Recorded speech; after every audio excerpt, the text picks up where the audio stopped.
J'évoque les points particuliers, je commence. Je voulais évoquer, alors ce n'est pas strictement dans le programme, mais ma collègue l'a évoqué tout à l'heure, la possibilité pour le juge de refuser le prononcé du divorce. Le juge a toujours le pouvoir, si effectivement le fondement retenu par le demandeur ou éventuellement le défendeur n'est pas constitué, de refuser de prononcer le divorce. Ce qui est parfois vécu douloureusement par les époux, j'ai quelques souvenirs en tête qui doivent recommencer au départ la procédure. Alors, le juge a néanmoins la possibilité dans cette situation-là de faire application de l'article 258 du Code civil, mais ce n'est pas une obligation pour le juge, pour réglementer au moins ce qui concerne les enfants, les droits de visite et d'hébergement, la pension alimentaire, pour éviter que les époux se retrouvent dans un no-man's-land juridique jusqu'à la prochaine audience de conciliation en attendant la nouvelle réforme. Sur le report de la date des effets du divorce et l'article 262-1 du Code civil, on a évoqué déjà un peu tout à l'heure, en tout cas ce matin, l'importance de cette date qui permet de déterminer la date à partir de laquelle on va déterminer la consistance du patrimoine à partager, en tout cas la consistance du régime matrimonial. Cette date ne vaut bien évidemment que dans les rapports entre époux et pas à l'égard des tiers.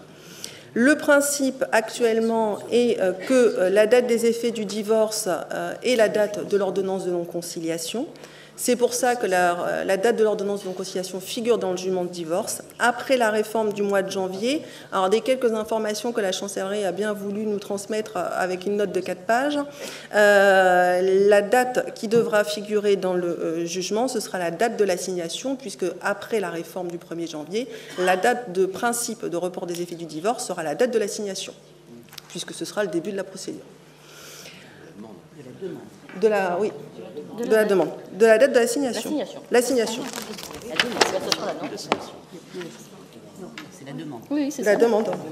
Le texte dit l'assignation. Le texte dit l'assignation. Le texte dit l'assignation. Je pense. Il n'y a plus d'assignation.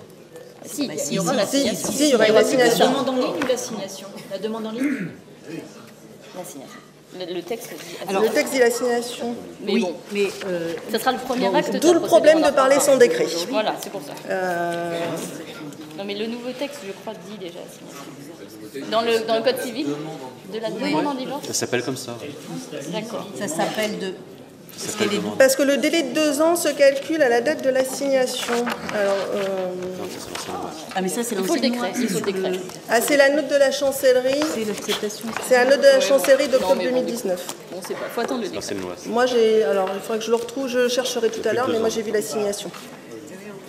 On verra, oui. Il faut le décret. Ben, c'est le problème, il faut le décret. D'où la motif pour lequel on ne voulait pas évoquer effectivement trop la nouvelle procédure. Ben oui, c'est le sujet.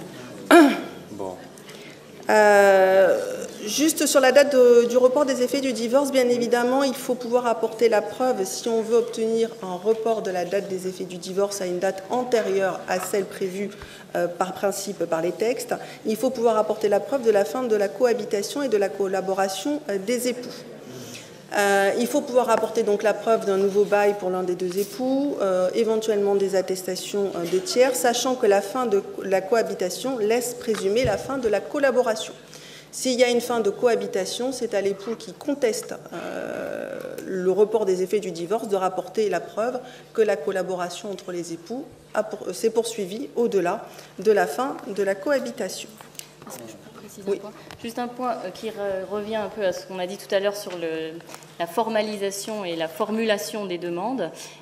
Dans un dispositif, constater que les époux vivent séparément depuis telle date, ça n'est pas reporter les effets du divorce. Donc le juge, il peut bien constater que les époux vivent séparément depuis telle date, il ne reportera pas les effets du divorce si on ne lui a pas demandé de reporter les effets du divorce à telle date. Il faut une demande. Il faut une demande. Clairement et formulée dans le dispositif des conclusions. Voilà. Alors on assiste à des situations assez violentes où un époux quitte l'autre, gagnant beaucoup d'argent, il amasse, il acquiert, etc. Et au bout d'un moment, le petit jeu ayant eu lieu, il demande et impose le divorce. Je pense en particulier au divorce pour altération définitive du lien conjugal. Et à la clé, le report. Et voilà, il se réserve le pactole qu'il a pu constituer depuis qu'il a décidé de quitter son conjoint. Moi, vous me permettrez, à mon âge, une certaine nostalgie sur la responsabilité. La prestation compensatoire, éventuellement. Alors, sur la prestation compensatoire, la prestation compensatoire est effectivement définie par les articles 270 et suivants du Code civil, et elle est destinée à compenser autant que possible la disparité que la rupture du mariage est créée dans les conditions de vie respectives des époux. Alors, la question qui revient souvent, c'est celle du calcul. Comment fait le juge pour calculer la prestation compensatoire, comme peut d'ailleurs essayer de le faire l'avocat quand il conseille, ou éventuellement le notaire quand il aide à estimer voilà, puisqu'on voulait qu'on parle du notaire, à estimer la prestation compensatoire. La chose la plus importante à ce stade, c'est que le juge statue statue sur la prestation compensatoire au moment où il prend sa décision. Donc il faut que les pièces financières, toujours, soient actualisées et, si possible, que l'attestation sur l'honneur soit remise au juge pour qu'il puisse apprécier les différents critères posés par la loi. On nous demande souvent en tant que juge quelle est la méthode de calcul pour la prestation compensatoire. Je vais lever un mythe, il n'y en a pas. Vous aurez autant de méthodes de calcul quasiment que de juges. Enfin, il y en a un peu moins. Je crois qu'il y a un collègue qui s'est amusé à essayer de les référencer. Il y en a 16 ou 18, je crois. Méthodes plus ou moins homologuées de calcul. On est nombreux. Moi, je ne m'en cache pas à dire que j'utilise le logiciel Pilote PC, qui a été créé sur notamment la Cour d'appel de Toulouse. C'est une base de départ. À partir de laquelle le juge va évaluer les éléments qui lui sont soumis. Combien d'années madame a arrêté de travailler pour s'occuper des enfants? Est-ce que madame a arrêté ou monsieur de travailler ou a changé de métier ou a sacrifié sa carrière au profit de celle de son conjoint? Voilà, on a une base de départ et en fonction des demandes, éventuellement des propositions et des éléments qui nous sont soumis, on apprécie. Donc voilà, je suis désolée s'il y en a qui attendaient de savoir comment on faisait. Il n'y a pas de méthode de calcul précise.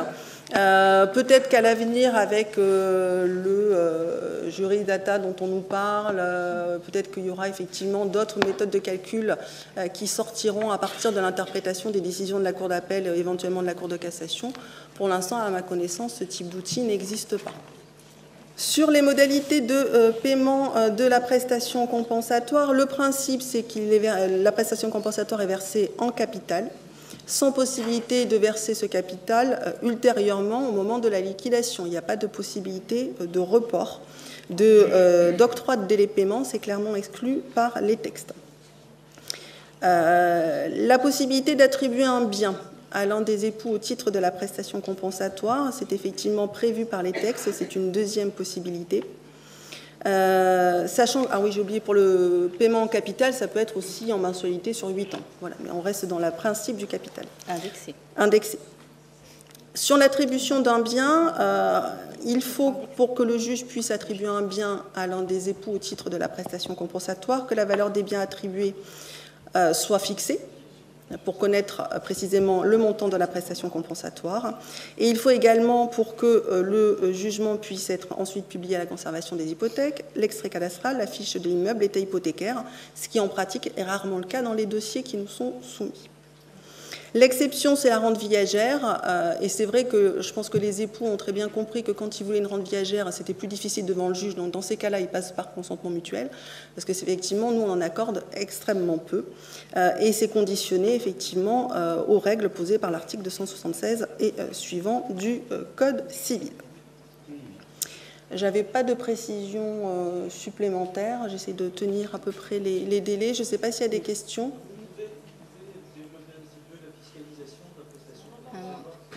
Alors non, la fiscalité de la prestation compensatoire. Alors pour le coup, moi, mon métier est de fixer le montant de la prestation compensatoire, mais absolument pas les conséquences fiscales derrière. Je sais qu'il y en a. Et ce qui rajoute aussi, c'est que parfois on nous demande de dire que la prestation compensatoire devra être payée dans le délai d'1 an, sinon à charge pour l'autre époux de payer les incidences fiscales. Ça, c'est pas notre rôle. Il faut quand même que les avocats comme les notaires renseignent les Oui, oui, mais voilà. Ah oui, mais pas nous. mais pas nous. Alors, Nous, on rend une décision qui est un titre exécutoire, après à charge pour les parties de le faire exécuter. Ou pas. alors, en quelques secondes, mais ce n'est pas un topo général, jusqu'à la loi de 2016, jusqu'au divorce en juge, la prestation compensatoire était toujours fixée par le juge. L'administration fiscale ne cherchait jamais à contester la PC fixée par un juge. Dès lors que maintenant la PC peut être purement conventionnelle, il faut quand même vérifier à ce qu'elle respecte peu ou prou les critères légaux, parce que derrière, l'administration fiscale pourrait la requalifier en libéralité. Si les patrimoines sont d'un niveau entre guillemets moyen, mais je ne dis pas ce que ça veut dire, on imagine même une PC de 500 000 euros. Le fisc pourrait dire non, c'est derrière une libéralité. Alors que si le juge avait accordé une PC de 500 000 euros, même s'il paraissait exorbitante, le fisc n'aurait rien dit. C'est une petite remarque que je dis au passage. Voilà. Alors, je vais présenter les conventions dressées par le notaire pendant l'instance en divorce contentieux, en distinguant l'article 265-2, la convention de partage, et l'article 268, la convention homologuée. Au sujet de la convention de partage de communauté, l'article 265-2, effectivement, il est de bonne pratique, lorsque les époux sont d'accord pendant l'instance, de procéder dès maintenant au partage de leurs biens. Avant 1975, c'était prohibé. À partir de 1975, l'acte notarié est obligatoire si on partageait un bien commun. La loi de 2004 a remplacé l'obligation de l'acte notarié en cas de partage de biens communs par l'obligation de l'acte notarié en cas de partage d'un immeuble. Donc on est sous l'empire toujours de la loi de 2004. Donc lorsqu'on partage un immeuble pendant l'instance en divorce contentieux, l'acte notarié est obligatoire. Il le faut pour la publicité foncière, certes, mais c'est également une condition de validité. Ceci s'applique notamment sous un régime de communauté et de participation aux acquets où on ne peut pas partager avant l'instance en divorce. Et à ce sujet, il y a une petite modification. À quel moment le notaire peut-il dresser le partage des biens ? Jusqu'ici, comme l'instance commence par l'assignation, il faut attendre l'assignation en divorce pour partager un immeuble, la communauté. Mais dans la loi de 2019 applicable au 1er septembre 2020, l'assignation est supprimée, l'instance est introduite par la demande en divorce. Et donc, dès cette étape-là, le notaire pourra dresser le partage des biens. C'est une bonne mesure puisque jusqu'ici, parfois, par anticipation, le notaire dressait le partage avant l'assignation. Il y avait parfois des contentieux devant la Cour de cassation qui annulaient les conventions. Maintenant, on peut, en amont, dresser le partage dès le début de la procédure, dès la demande en divorce. Alors, bien sûr, sous le régime de la communauté, le partage ne sera valable que si, par la suite, le divorce est bien prononcé par le juge. La convention étant valablement dressée, à quel moment faut-il exécuter, notamment à quel moment faut-il verser la soulte? Ici, on applique l'article 1451 du Code civil, sous le régime de la communauté. Selon ce texte, on ne peut pas exécuter la convention de partage pendant l'instance de divorce. Concrètement, le notaire a dressé le partage des biens pendant l'instance, à partir, future loi, de la demande en divorce, c'est valable. Mais même si le délai est long, même s'il faut attendre plusieurs mois pour obtenir le prononcé du divorce, sur l'article 1451, le notaire ne pourra pas verser la soulte à l'époux créancier la soulte pendant la procédure de divorce.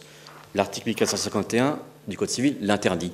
Alors concrètement, si la soulte est versée, le partage reste valable. Mais si le versement de la soulte a causé un préjudice, la responsabilité du notaire sera facilement engagée parce qu'il aura contrevenu un texte légal, l'article 1451 du Code civil. Au sujet de la convention homologuée posée par l'article 268 du Code civil, son domaine est très large. Ce n'est pas uniquement le partage des biens, c'est toute convention qui est visée. Quel est l'intérêt d'homologuer une convention? Alors, bien sûr, parfois il y a un domaine impératif. S'il s'agit de dispositions sur les enfants, ce qui est très rare, mais s'il s'agit de la prestation compensatoire, ce qui est beaucoup plus courant, la convention n'est valable que par homologation. Donc cela permet de valider la convention. Cela permet également de montrer au juge, par une convention, l'accord global du divorce. s'il y a un accord sur une PC, sur un partage, que le notaire dresse uniquement le partage et que la convention et que la prestation compensatoire ne fait pas l'objet de la convention, mais de conclusions concordantes des avocats. Le juge pourrait avoir d'un côté la convention de partage, de l'autre une demande en prestation compensatoire. Il pourrait y avoir une contradiction entre les deux.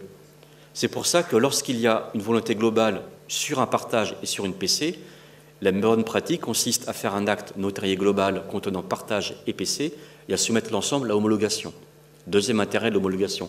Troisième intérêt, il semble bien, c'est la position d'un arrêt rendu par la Cour d'appel de Toulouse, mais c'est ma position également, qu'une fois que la convention est homologuée, elle est définitive, comme l'était, ou comme l'est toujours, la convention de divorce par convention mutuelle judiciaire. L'homologation purge la convention de ces vices. On le voit, l'intérêt de l'homologation est important. Je ne sais pas si c'est très pratiqué en Vendée. Quoi qu'il en soit, j'invite fortement les notaires, lorsqu'ils ont dressé une convention de partage, à la soumettre à homologation, notamment s'il y a une prestation compensatoire à ce sujet. Voilà pour une présentation courte, pouvant être prolongée par des questions s'il le fallait, mais... Sur ces conventions, c'est qu'effectivement, elles nous sont parfois proposées à l'homologation et rappeler que le juge peut toujours refuser de les homologuer s'il estime d'une qu'il y a parfois des éléments manquants, soit éventuellement qu'elles ne sont pas équitables ou conformes à l'intérêt des parties ou de la famille. Bien sûr. Alors, voilà. À mes yeux... Quitte aux parties à les reprendre derrière, d'ailleurs, ce qui n'est pas interdit dans un cadre contractuel, mais en tout cas, à ce moment-là, ce n'est pas le juge qui l'aura homologué. Voilà. Moi, je pensais que le juge éviterait de prononcer le divorce et de refuser l'homologation. Mais je me rends compte que beaucoup de juges peuvent prononcer le divorce et refuser l'homologation de la convention, ce qui peut être regrettable si dans l'esprit des époux, même dans un divorce contentieux, mais ça peut être un divorce accepté, il y avait une sorte d'accord global. On peut imaginer le principe sur le divorce, certaines conséquences en dehors de la convention homologuée et la convention homologuée. La convention dont on demande l'homologation, lequel ne serait pas homologué, on pourrait arriver donc à remettre en cause peut-être l'accord global qui est envisagé par les époux. Vous me direz, ils auraient dû choisir un divorce par convention mutuelle. Mais bon... Ils ont surtout toujours la possibilité de reprendre leur convention après la décision du juge pour effectivement revenir à l'accord initial. Mais c'est vrai que nous, dans certaines situations, en tout cas moi, j'ai pu voir des conventions qui me paraissaient manifestement déséquilibrées, alors peut-être avec des explications, mais que moi je n'avais pas. Et j'ai refusé d'homologuer. Alors, ceci dit, imaginons une convention, un acte notarié de partage, soumis à homologation. Vous prononcez le divorce ou vous refusez d'homologuer. Sitôt le divorce devenu définitif, il suffit aux époux de renoncer à la condition d'homologation. Le partage est parfaitement valable. Donc, votre refus d'homologation n'a pas vraiment... Enfin, ça a une conséquence si ce n'est pas homologué, mais ça n'interdit pas la validité de l'acte. Ah ben absolument c'est surprenant. Absolument pas. C'est-à-dire qu'à ce moment-là, ça devient uniquement la chose des parties. Voilà. C'est juste que le juge n'aura pas dit « je suis d'accord avec ça ». Ouais. Et à ce moment-là, c'est la liberté des parties. Et parfois, il y a des époux qui acceptent des choses qu'ils ne devraient pas accepter. Mais à ce moment-là, c'est leur liberté. Oui, très mais bien. nous, notre objectif, c'est de vérifier que les choses sont équilibrées, notamment dans l'intérêt de la famille et parfois de l'intérêt des enfants qui peut en résulter derrière. Et on a notre responsabilité de contrôler en tant que juge que les choses sont effectivement équilibrées. Si elles ne le sont pas, on refuse d'homologuer. Les parties, après, en feront dans un cadre contractuel ce qu'elles souhaitent. Ça ne me pose aucune difficulté. Le tout, c'est que moi, je n'aurais pas mis effectivement mon fameux tampon dessus en disant « je suis d'accord ». S'il y a une prestation compensatoire, c'est plus compliqué. Voilà. Pour l'instant, je n'ai pas encore eu ce cas-là, mais s'il y a une prestation compensatoire, c'est plus compliqué, parce que là, c'est tout l'équilibre, effectivement, du divorce qui est remis en question. Et puis non, de toute façon, il faut que le juge ne peut pas prononcer le divorce s'il n'a pas statué sur le principe de la prestation compensatoire. Éventuellement, on peut renvoyer à une décision ultérieure le calcul, si le juge n'a pas les éléments nécessaires à la prise de décision, mais par contre, le principe de la prestation compensatoire doit être décidé et acté au moment du divorce. Donc éventuellement, on pourrait être amené à refuser de prononcer le divorce, à renvoyer à la mise en état pour que les parties revoient leur position. Enfin, je pense. C'est ce que je ferai dans ce cas-là.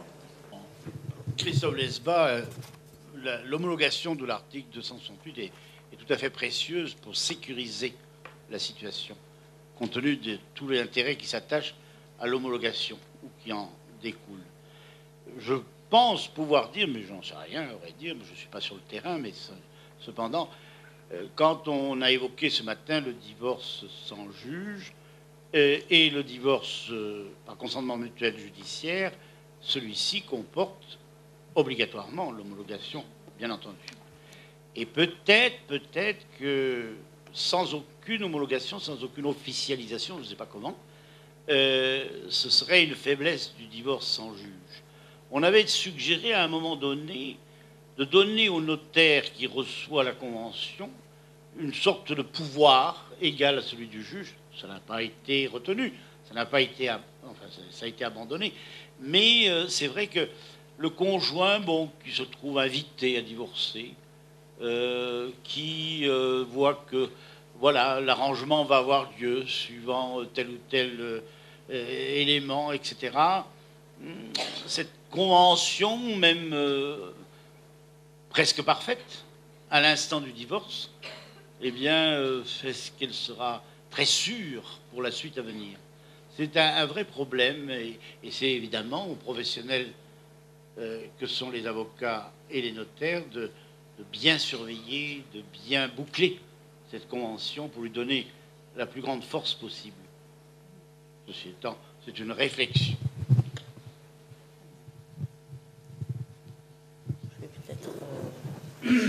Alors, s'il n'y a plus d'intervention, je vais peut-être aborder la réforme et les modifications opérées par la loi donc, du 23 mars 2019.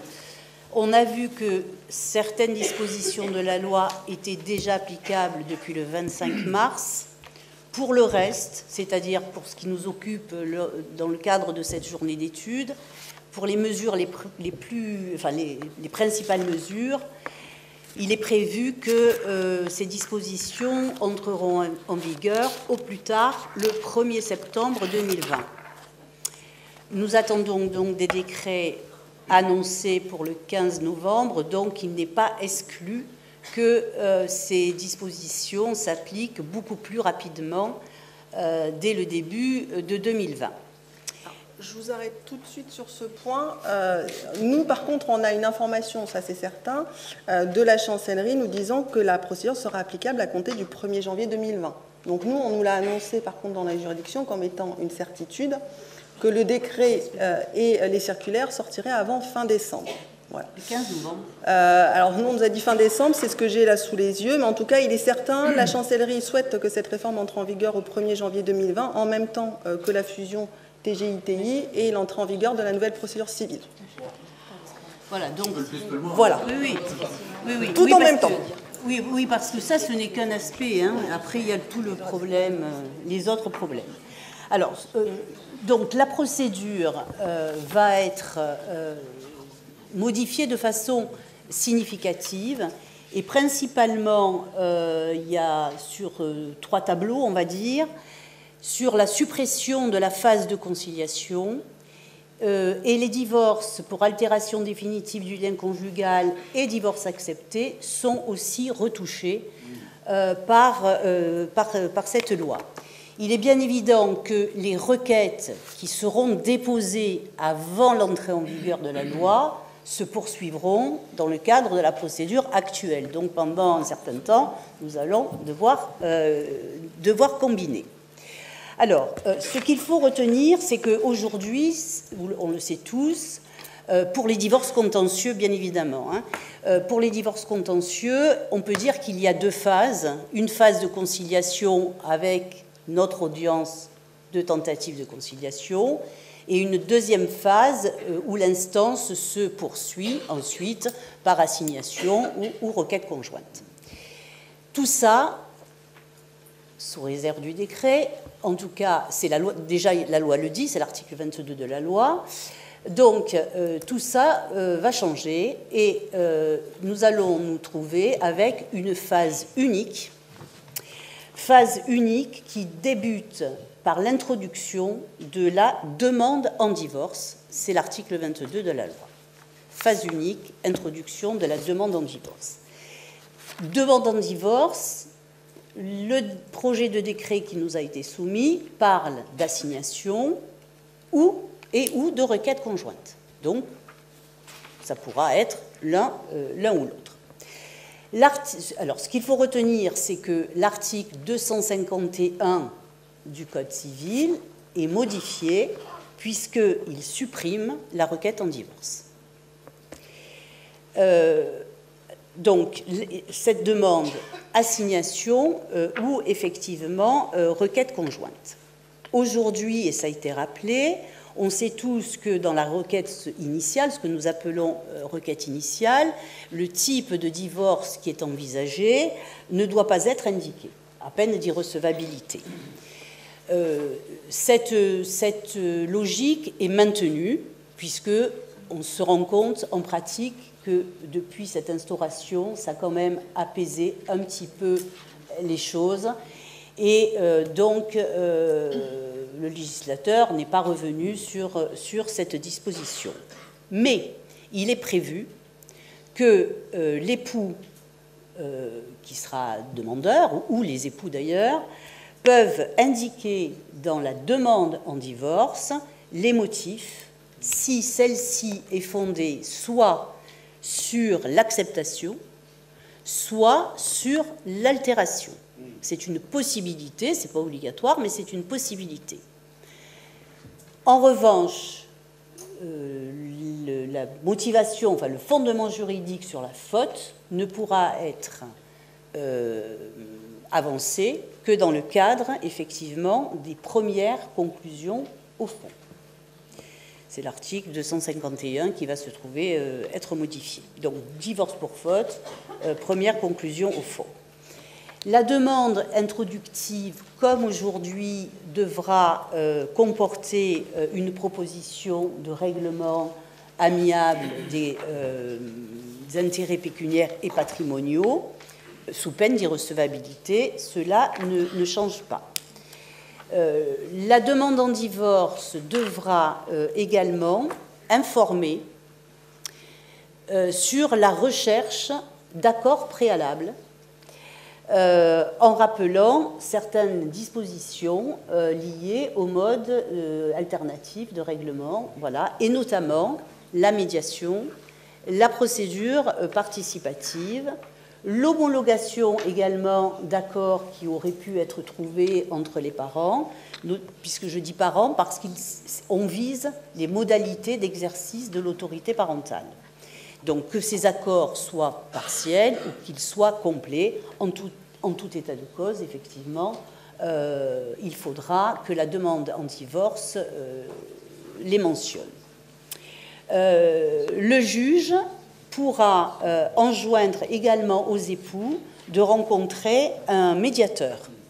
Aujourd'hui, le juge peut le faire, mais il peut le faire qu'à un moment donné de la procédure, c'est-à-dire il peut le faire au stade de l'ordonnance de non-conciliation.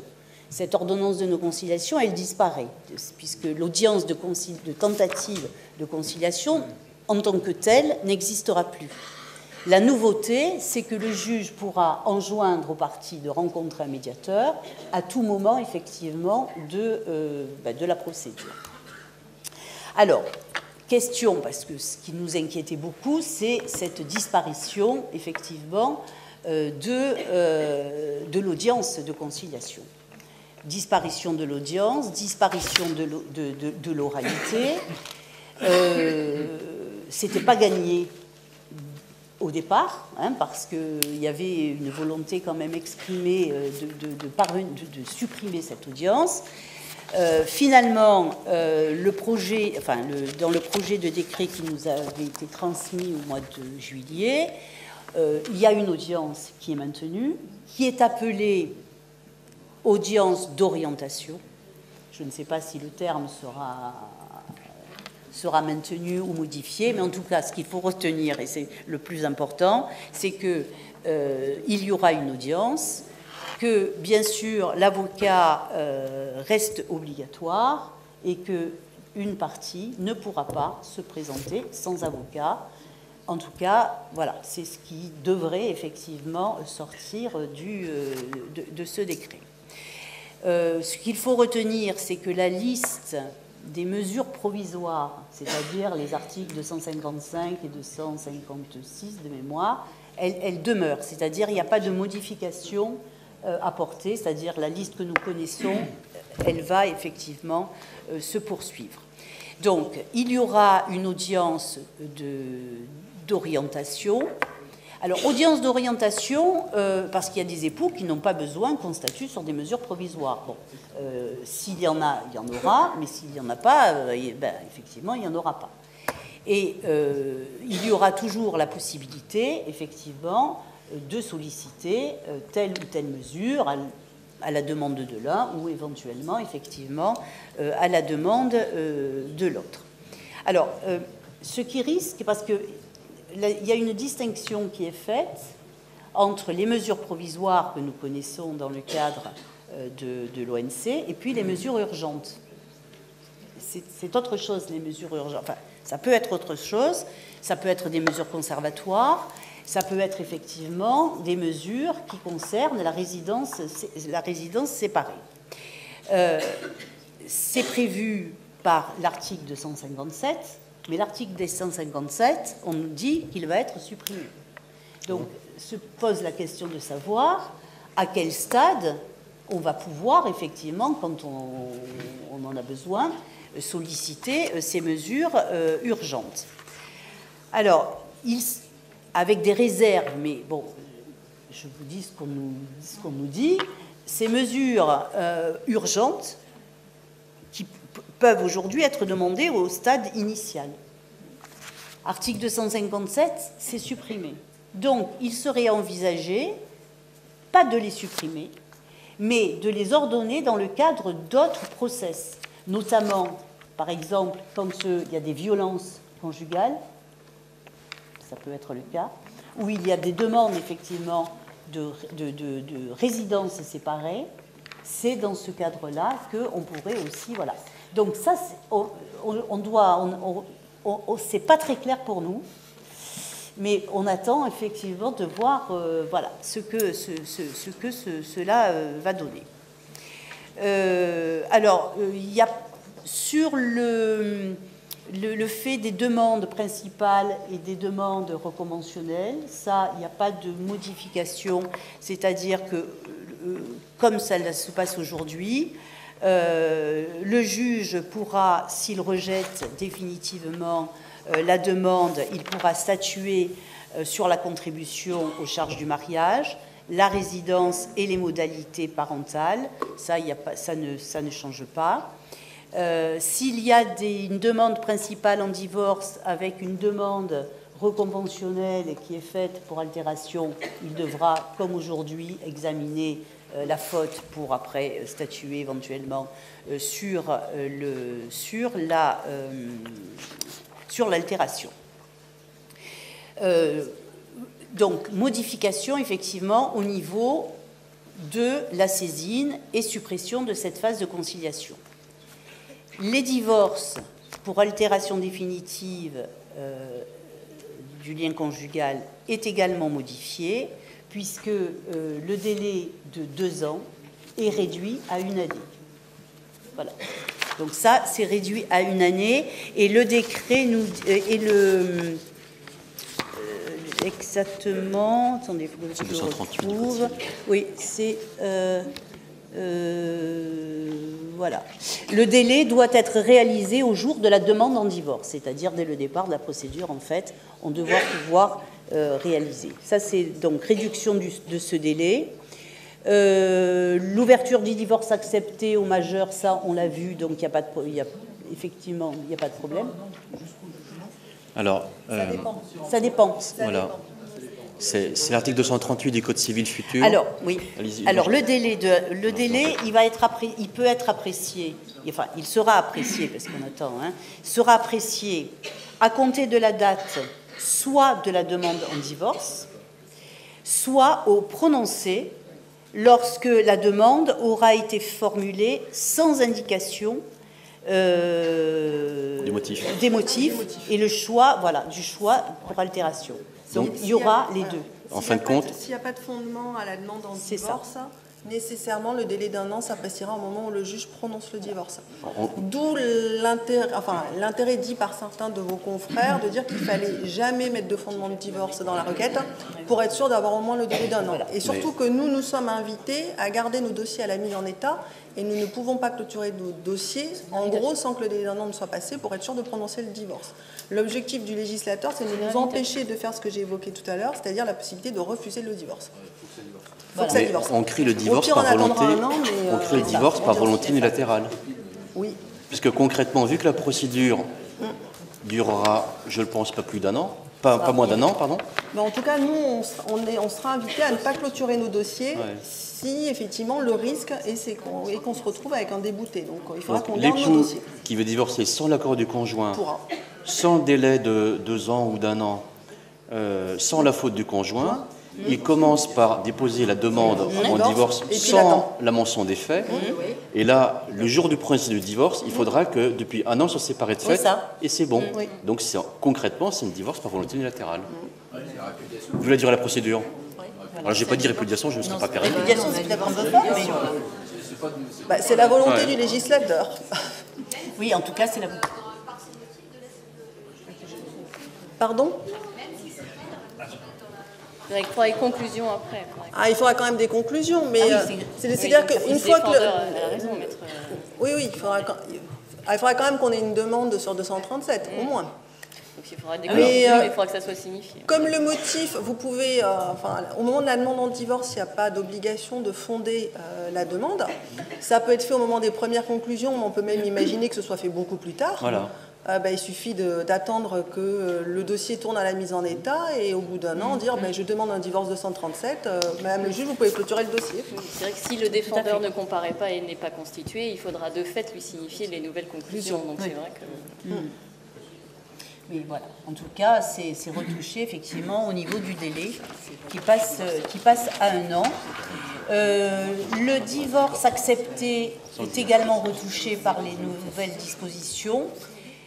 Puisqu'il y a l'instauration d'un divorce accepté par acte sous signature privée contresigné par avocat. En fait, si les époux sont d'accord pour accepter le divorce, et avant la saisine du juge, ils peuvent faire constater l'acceptation par acte d'avocat. Bon, l'obligation, il faut que chacun soit assisté par un avocat. Donc, ils accepteront, il y aura un acte d'avocat contresigné par avocat, et sur la base de cet accord, par la suite, ils saisiront le juge pour voir statuer sur les autres mesures. C'est une possibilité, voilà. C'est-à-dire qu'ils auront le choix d'instaurer finalement une phase conventionnelle avant la saisine du juge sur les mesures accessoires au divorce. Voilà. Mais effectivement, au cours de l'instance, ils pourront également faire constater leur accord. Mais ça, c'est une nouveauté. Alors, je vous dis les principales parce que, voilà, il y en a d'autres. Oui, bien sûr. Excusez-moi, je voudrais informer les avocats d'un piège au sujet de l'acte d'avocat dans le divorce accepté, puisque l'acte électronique est en principe interdit en droit de la famille, dans la matière familiale. La loi du 23 mars 2019 a validé l'acte électronique pour l'acte d'avocat et l'acte notarié dans le cas du divorce par consentement mutuel et la séparation de corps par consentement mutuel. Mais il y a une lacune parce qu'on n'a pas étendu cette faculté d'acte électronique au divorce accepté, à l'acte d'avocat dans le divorce accepté. Ce que je veux dire, c'est que si dans le divorce accepté, vous utilisez l'acte d'avocat, il ne peut pas être sous forme électronique, papier. Non, mais c'est un piège qui n'est pas évident à voir, mais de coordination des textes. C'est un oubli du législateur. Ouais. Alors effectivement, sur ce point... Ça change. Alors, sur ce point, effectivement, et on le disait ce matin, on l'a dit ce matin, donc il y a une autorisation de la signature électronique dans la procédure en divorce ou de séparation de corps, parce qu'il ne faut pas oublier, par consentement mutuel. Donc ça, c'est tout à fait possible, à la condition, bien évidemment, que les parties soient accompagnées de leurs avocats et soient présentes au moment de la conclusion des conventions. Sur ce sujet, le Conseil national travaille à l'ouverture d'un outil, e-Act, qui permettra effectivement, enfin j'espère, à la convention de divorce.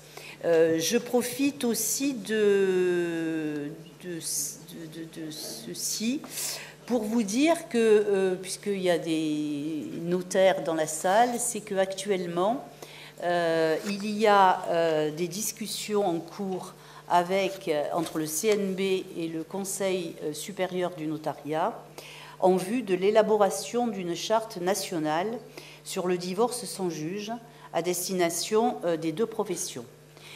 Nous savons alors il existe aujourd'hui dans plusieurs régions des barreaux qui ont signé des chartes de bonne pratique avec les chambres départementales des notaires.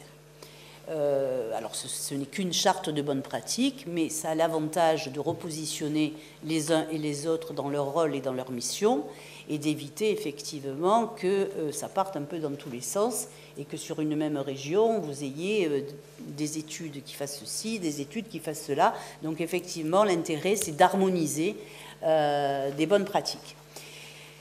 On s'est dit, puisque certains barreaux ont conclu ce type de